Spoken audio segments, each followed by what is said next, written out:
Olá, meninas, meninos, boa tarde. Espero que esteja tudo bem com vocês. Se não tiver, só aguardar um pouquinho que vai ficar melhor. Então vamos para Senta que lá vem história, parte 3. Então é assim. Eu estou me orientando aqui pelo quadrinho que a minha mentora Tatiana mandou eu fazer. Exercício, né? Exercício. Mas aí conforme a gente vai fazendo, olha só, linha da vida e vem, linha do tempo, né? Mas aí conforme a gente vai fazendo, as lembranças vão vindo. Tem outras coisas interessantes para contar para vocês da época da faculdade. A minha saga com matemática. Então, eu cheguei lá na faculdade, né? Tinha matemática. Eu me inscrevi para administração. Isso foi no segundo. O básico de administração e ciências contábeis é o mesmo. Deve ser o mesmo até hoje. Mas eu tinha feito para administração. Então, e aí, a norma da faculdade, eu não poderia ficar reprovada, nenhum aluno podia ficar reprovado 3 vezes numa mesma disciplina. Se ele ficasse reprovado, né, 3 vezes numa mesma disciplina, ele seria jubilado, isto é, convidado gentilmente a ir para outra faculdade. Claro que eu não queria isso, né? Quem quer? E aí já foi um sufoco para entrar. E aí o que acontece? E mate 1 ou 2, não me lembro bem, uma das matemáticas, foi logo no início. Fiquei reprovada a primeira vez. Aí o sinal de alerta foi ligado. Não, tem que estudar mais, tá, vamos estudar mais. Fiz de novo, porque mate 1, 2, 3 e 4, você não passa para mate 2 se você não tiver passado em mate 1. Assim como você não faz mate 3 se você não tiver passado em mate 2, né?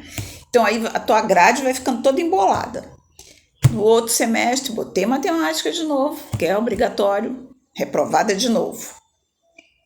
E aí eu falei, não vai rolar. Escrevi na terceira vez,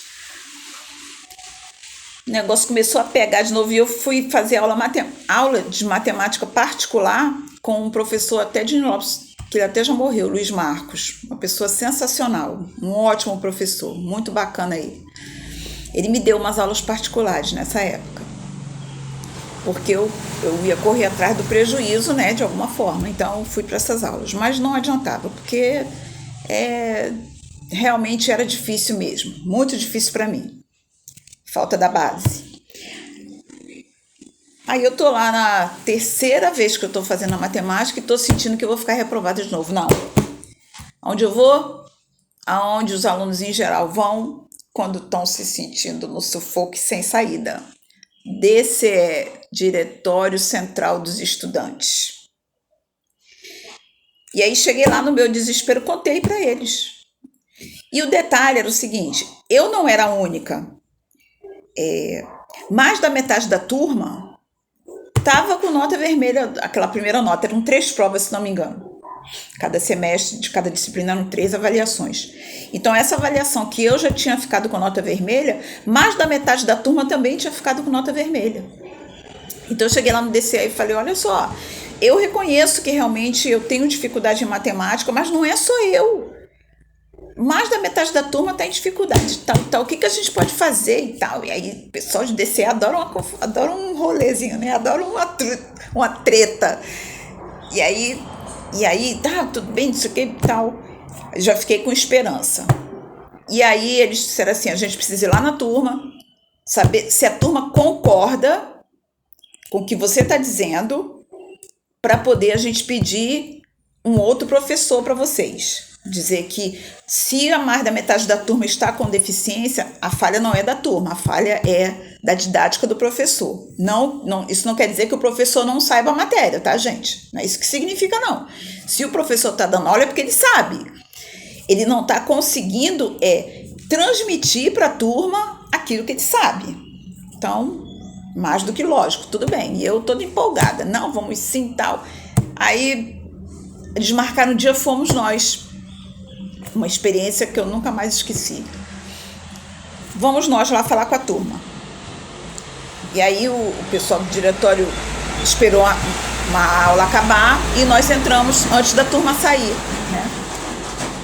E aí eles falaram, olha, essa colega de vocês aqui esteve lá reclamando, ela está preocupada porque ela já foi reprovada 2 vezes e ela já está com nota vermelha nesse primeiro semestre e ela quer ver se consegue substituir o professor, porque parece que vocês também estão com dificuldade. A gente veio aqui para saber se vocês concordam que vocês estão realmente com dificuldade, que vocês querem levar essa reclamação para a direção para a secretaria da faculdade, enfim, tal, falou lá um monte de coisa. Vocês sabem o que aconteceu? Ninguém falou nada. Ficou todo mundo calado, todo mundo mudo. Aí os meninos do DC olharam para mim e disseram assim, só você, a gente não pode fazer isso. Não se pode ir lá reclamar, só uma aluna reclamar do professor, não vai dar, não vai rolar. Aí eu virei para a turma e falei assim, ô pessoal, como é que é? Eu sei que a maioria de vocês tirou nota vermelha também, todo mundo estava reclamando, tá todo mundo com a mesma dificuldade que eu tô, por que vocês estão agora se acovardando? Qual é o problema de vocês? Vocês vão ficar reprovados de novo? Eu não quero ficar reprovada de novo. Eu sei que eu tenho dificuldade, mas a faculdade tem que fazer alguma coisa para ajudar a gente. E se a gente não reclamar para eles, está tudo bom. Aí as pessoas, os meninos do DCE também falaram mais algumas coisas que agora eu não lembro. Aí, paulatinamente, um foi falando, aí o outro foi falando, o outro foi falando, enfim. Para resumir a história, nós conseguimos, eles fizeram lá a reclamação oficial, não entrou meu nome como reclamação, não era eu que estava reclamando, era a turma. Então isso é outra lição para vocês. A gente, quando vai reclamar de determinadas situações, dependendo da situação que seja, não dê sua cara a tapa. Não dê, porque às vezes não vale a pena. Eu, na minha ingenuidade, achei que quando o pessoal do DCE chegasse lá, todo mundo já ia... Não, ficou todo mundo calado. Claro que existe uma razão por isso, gente. Isso era mais ou menos 1983, 84, por aí. Para vocês que são novinhos, não sabem, a gente estava começando a sair do regime militar, começando a sair. Aqui ainda não era uma democracia, não. A gente não tinha tido ainda nem eleição para presidente direto. Era colégio eleitoral. Então o bagulho era doido. E lá era uma faculdade de militares. O bagulho era doido mesmo. Mas eu não estava nem aí para isso. Até porque eu não tinha consciência de que o negócio era tão sério como era mesmo naquela época. Na época que eu era jovem, eu não tinha consciência disso. Hoje é que eu sei, tá? Então, por isso do silêncio dos meninos. Eram poucos os alunos que tinham a coragem de reclamar de alguma coisa. E aí, o professor saiu, foi outro professor assistir a aula dele, e aí o cara ainda veio falar comigo, vocês me arrumam cada uma, né? Olha a situação que eu tô aqui tendo que assistir a aula do colega. Que aí instalou-se uma investigação e tal, para ver a didática do professor, enfim, tá. A prova foi anulada. Uhul! Tivemos outra prova, então aquela notinha vermelha já não ia contar naquele período, eu já podia respirar mais tranquila. Não só eu, como toda a turma. E aí, como tudo é efeito em cascata, sabe, efeito dominó? A onda veio e todas as turmas da faculdade naquele período tiveram suas notas de matemática anuladas. Porque os outros alunos das outras turmas ficaram sabendo, e tem uma turma aí de administração que conseguiu anular a prova, que não sei o que. Rádio Corredor funciona, ainda mais no DCE, né? Todas as provas foram anuladas. Então, eu aprendi muitas coisas na faculdade. Uma delas foi, não fale pelas outras pessoas. Fale só por você mesma. Porque quando chega lá na hora do... Vocês concordam com isso assim? Muitas pessoas se omitem. Sentem em cima do próprio rabo, com medo. E Deixa eu ver, tinha uma outra, deixa eu ver aqui que eu lembro. Eu anotei aqui para não esquecer. Sim, e aí a minha grade já estava complicada mesmo, mas mesmo assim eu consegui me formar em 4 anos. Por quê? Porque eu fiz 2 cursos de verão de disciplinas minhas que ficaram emboladas por causa das reprovações, né? Eu fiz 2 cursos de verão estudando nas férias para poder me formar em 4 anos, tá? Então, o que eu quero acrescentar nessa historinha, né? Nessa vida, nessa experiência que eu tive? A gente tem os nossos sonhos e a gente tem que lutar por eles. E é duro, não é fácil não. Não pense que é fácil. Cada um sabe, né? Eu lembro muito da música da Cidade Negra. Você não sabe o quanto eu caminhei para chegar até aqui. Percorri milhas e milhas antes de dormir. Eu nem cochilei. Mas a gente consegue. Ó, se consegue. E aí vem a parte feliz, a parte boa, a formatura. Foi tudo muito bonito, muito emocionante. Foi na Barra da Tijuca, no Rio Centro. Foi no Rio Centro, a família foi, o marido na época foi. Foi um dia muito feliz, graças a Deus. Essa formatura minha foi uma vitória não só minha. É isso que a gente, que os jovens, que as pessoas precisam entender. Quando você consegue superar alguma coisa, você não supera sozinha. Você supera com várias pessoas próximas a você. Por quê? Porque a gente não consegue fazer as coisas, realizar nossos sonhos sozinhos. A gente sempre precisa de outras pessoas próximas, tá? Amigos, vizinhos. Eu consegui o crédito educativo, que eu comentei com vocês na outra live. Eu só paguei os 6 primeiros meses da faculdade. Os outros meses eu fiz com crédito educativo. E eu consegui esse crédito porque eu tive a ajuda de colegas lá na faculdade, que me deram todas as dicas de como eu preenchi o formulário, porque tem isso. O sistema é sinistro.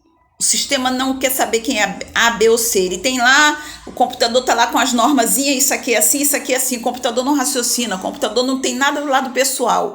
É assim ou deixa de ser. É sim ou não, sim ou não. O computador é só 0 e 1, 0 e 1, 0 e 1, né? E aí esses colegas meus me ajudaram. Tu bota assim, assim, tu faz assim, assim, para poder você conseguir. Com certeza tu vai conseguir mesmo. E eu lembro que fiquei tão feliz, meu Deus, até porque eu recebi o dinheiro todo de volta que eu já tinha pago. Felicidade! E para agradecer, como eu sou muito devota de Cosme e Damião, sempre fui, desde a minha infância. Independente de qualquer coisa de religião, eu sempre fui devota de Cosme e Damião. E para agradecer por eu ter conseguido esse crédito educativo, eu fiz uma mesa de doce na minha casa.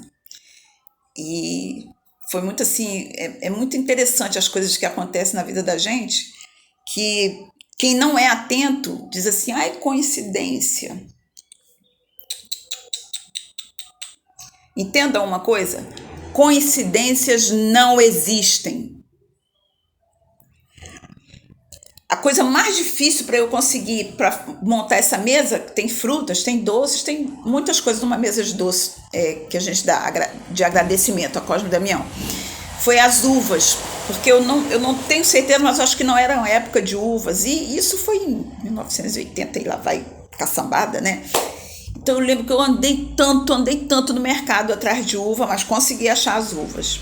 E aí na hora as crianças, as pessoas lá da rua, que eu chamei o pessoal da rua mesmo, ficou todo mundo assim, né, para pegar nas coisas. Aí eu falei por que eu estava fazendo aquilo, por que eu estava dando aquela mesa de doce. E aí falei, vocês podem se servir, gente, à vontade.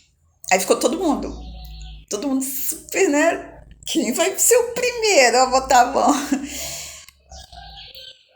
Qual foi a primeira coisa que uma pessoa pegou na mesa de doce? Exatamente o que foi mais difícil de eu encontrar, as uvas. depois eu comentei isso com a minha mãe, com a minha irmã, com o meu irmão e tal. Eu falei, gente, olha só, como é que pode, né? E, e aí foi isso. Quando eu concluí a minha faculdade, eu tive depois 2 anos para poder pagar, tá? O crédito educativo. Eles davam 2 anos de prazo pra gente. Hoje não sei mais como é que é. Eu quitei tudinho, com o maior sufoco, porque eu sempre fiquei na, né? Sempre foi na, orçamento sempre, mas eu paguei tudo. Não fiquei devendo não. E sei de várias pessoas que não pagaram. Se é um empréstimo, você tem que pagar. É claro que tem que pagar. O governo não tem que te dar nada, não. O governo, ainda mais faculdade. O governo está te emprestando dinheiro para te dar uma força, para você ir lá à luta.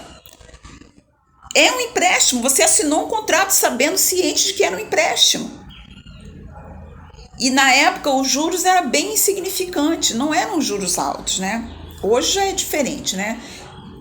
Eles dizem que é porque o crédito educativo ele teria que se realimentar, isto é, os alunos que estavam já formados, pagando suas mensalidades, iriam emprestar dinheiro para os novos alunos. Eles dizem que a maioria não pagou, mas eu acho que isso, enfim, isso aí é outro assunto, outra discussão, tá? E eu me formo, e daí é outra etapa da vida. Diploma, vai se fazer o quê? Procurar trabalho, porque eu estava sem trabalho na época, né? E aí eu me formei em 82 e 4, 86, em 1986. E aí, em 87, nasce meu filho. E aí eu já tinha conseguido, porque eu morava com ele já há um tempinho. Eu quero ter um filho. Eu falava sempre, não, só depois que eu terminar minha faculdade. Eu não vou conseguir estudar, trabalhar e tomar conta de filho, não vai dar. Depois que eu terminar minha faculdade, eu tenho. E eu sempre tive vontade de ser mãe também. Então, em 1987, nasce o Arthur. Em julho de 1987. Foi outra experiência, assim, que não tem como explicar, tá? Depois que a gente é mãe, a gente enxerga o mundo com outros olhos. Você não vê mais o mundo como você via antes. Parece que algumas não, muitas coisas mudam na gente, na nossa cabeça, na nossa forma de agir. E foi uma felicidade muito grande, muito bom. E nessa época eu estava com a confecção com a minha mãe. A gente tinha aberto uma confecção e a gente trabalhava em casa, né? Era uma empresa familiar, né? Era só eu e ela de sócia. A gente ralava que nem uma louca, né? E foi outra experiência também. Experiência. Tudo é experiência. Tudo é aprendizado. Mas falo para vocês, só quem ganhou dinheiro com a confecção foi o governo. Só ele ganhou dinheiro. Porque o que a gente tinha de pagar de imposto, não é brinquedo não. É brinquedo não. A gente trabalhava praticamente de domingo a domingo. E assim, até hoje é assim, quem é empreendedor é assim, você não tem feriado, você não tem dia livre, né? É pauleira mesmo. E quando você é dono do seu próprio negócio, você é responsável por tudo. Você fica ali, você vai dormir, mas o teu pensamento tá, semana que vem tem que cair aquele cheque, aquela fatura vai vencer, tem o salário das pessoas, tem o salário dos funcionários. Você dorme com a empresa. Não é fácil, não. Ser empreendedor não é fácil, ser dono de negócio não é fácil. Muitas pessoas só veem nossa, fulano, mas não vê o sacrifício que a pessoa faz, mas não vê a luta que a pessoa tem todos os dias. Não é brinquedo, não. E aí eu ainda fico na confecção há algum tempo, e aí nesse período o meu marido da época voltou a viajar, né? E aí começa assim um período de mais ou menos tranquilidade financeira, né? Porque aí eu não tenho salário nenhum na confecção, mas o salário dele é um salário bom, que é marítimo, e eu começo a ter uma certa tranquilidade financeira. E vem a necessidade, nesse período eu ainda moro numa casa alugada, e aí teve um dia que eu falei, não, não aguento mais isso, não aguento mais pagar aluguel. Não dá. Não dá. Eu não lembro, teve um lance que aconteceu, mas agora eu não me lembro direito. E eu falei, Cacilda, não é possível ficar pagando aluguel assim. E aí comecei a procurar uma casa. Sendo que eu não tinha R$ 10 guardados, eu não tinha nada, dinheiro nenhum, reserva nenhuma. Mas falei, vou comprar uma casa. Chega, não aguento mais pagar aluguel. E comprei. Mas tipo assim, o salário da criatura, do marido, na época, era quase todo para pagar as prestações da casa. Foi difícil, e aí a criatura estava, o marido na época estava viajando. Quando ele chegou, né, vocês sabem o que aconteceu, né? Mas que lugar, que casa é essa que você comprou? Falei, olha só, vai encher muito meu saco. Tá bom, vai lá e desmancha o negócio. Já tinha assinado nota promissória, já tinha dado a entrada. Que a entrada eu nem sei, acho que eu peguei dinheiro emprestado. Eu peguei dinheiro emprestado com a agiota. Eu peguei dinheiro emprestado com todo mundo que eu conhecia, que pôde me dar um dinheiro emprestado, eu peguei. Foi uma loucura mesmo. Pode dizer, essa mulher é maluca, sou maluca mesmo. Sou. Eu assumo. Tem certas coisas que eu faço que eu falo, puta que pariu, cara.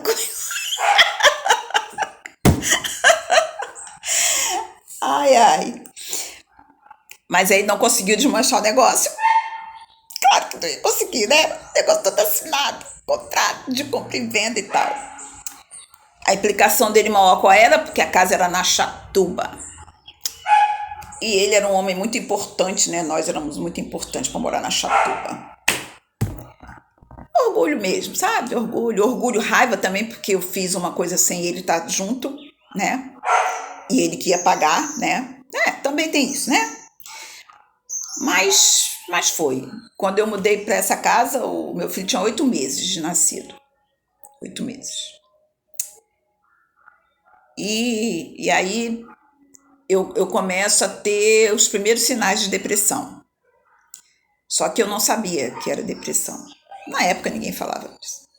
Em 1988, quem falava em depressão? Ninguém falava em depressão. Se alguém fosse falar, eu tô deprimida, vai pegar uma louça, um tanque de roupa para lavar, que essa frescura passa. Ninguém falava sobre isso. E foi passando aí, de repente, eu já não sentia mais, porque eu ficava assim, poxa vida, estudei tanto e agora nada, não. Tô em casa tomando... Claro que eu tava feliz por estar tomando conta do meu filho, mas, eu ficava, caralho, eu estudei tanto, vou ficar só nessa.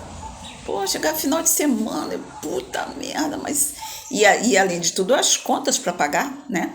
Eu pensava, se eu voltasse a trabalhar, eu ficava melhor e tal.